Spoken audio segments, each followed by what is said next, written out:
Assalamualaikum sahabat, saya Alia Monika akan menjelaskan tentang perlawanan rakyat Singaparna terhadap Jepang. Perang Singaparna terjadi di Kabupaten Tasikmalaya di Provinsi Jawa Barat. Perang ini dipimpin oleh Kiai Haji Zainal Mustafa yang lahir tanggal 1 Januari 1899. Beliau juga merupakan pendiri Pondok Pesantren Sukamanah di Tasikmalaya. Latar belakang terjadinya Perang Singaparna yaitu kebijakan Jepang yang mengharuskan setiap orang melakukan seikere pada setiap pagi. Seikere sendiri merupakan sebuah kegiatan untuk memberikan penghormatan kepada Kaisar Jepang atau Tenno Haika, dan juga sebagai pengakuan bahwa Tenno Haika adalah keturunan Dewa Matahari atau Amaterasu. Caranya dengan membungkukkan badan 90 derajat ke arah timur laut yang merupakan letak Tokyo, dan harus dilakukan pada setiap pagi saat matahari terbit.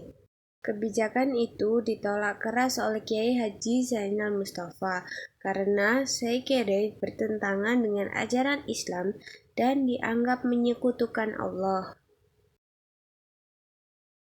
Mulainya perlawanan rakyat Singaparna terhadap Jepang. Kebijakan Jepang yang semakin menyengsarakan rakyat seperti Romusa dan seikere, Kiai Haji Zainal Mustafa dan para santrinya memulai perlawanan, yaitu dengan menculik para petinggi Jepang, melakukan sabotase, dan membebaskan para tahanan. Beliau juga meminta para santrinya untuk memperkuat imannya, mempelajari seni bela diri silat, dan menyiapkan bambu runcing dan golok. Tetapi persiapan Kiai Haji Zainal Mustafa terendus oleh Jepang. Hingga pada 24 Februari 1944, pasukan dari pejabat daerah yang memihak ke Jepang ingin menangkap K.H. Zainal Mustafa, tetapi pasukan tersebut malah ditahan oleh para santri. Hingga pada 25 Februari 1944, pasukan tersebut dilepaskan dan direbut senjatanya saja. Senjata yang direbut yaitu 12 senapan, 3 pistol, dan 25 senjata tajam.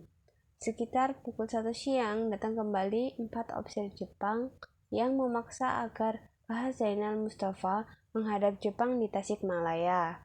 Tetapi perintah itu ditolak sang kiai. Hingga terjadi keributan yang menewaskan 1 santri dan 3 ofisir Jepang.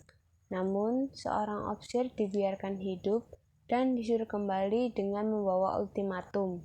Ultimatum itu berisi bahwa pemerintah Jepang harus memerdekakan Pulau Jawa sejak 25 Februari 1944. Dari sinilah puncak kebrutalan Jepang. Sekitar pukul 4 sore, datanglah truk pasukan Jepang yang siap melawan pasukan K.H. Zainal Mustafa.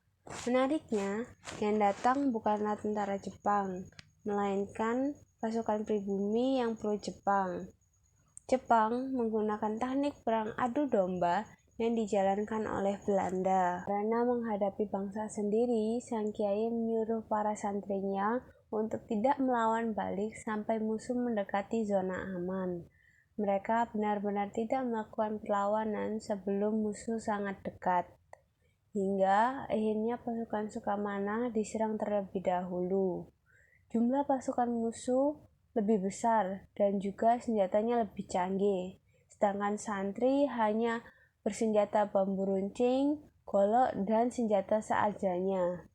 Akhirnya pasukan Jepang berhasil memorak propagandakan pertahanan pasukan Sukamana dan dengan mudahnya masuk dan menghancurkan segalanya.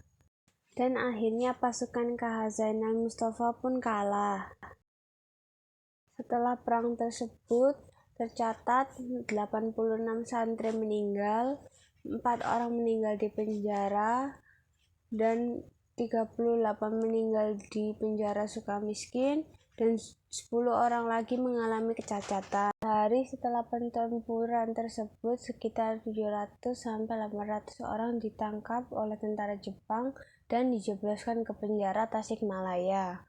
Sementara Kh. Zainal Mustafa dan para santrinya dibawa ke Jakarta dan dieksekusi mati pada tanggal 25 Oktober 1944 dan dimakamkan di Taman Pahlawan Belanda, Ancol.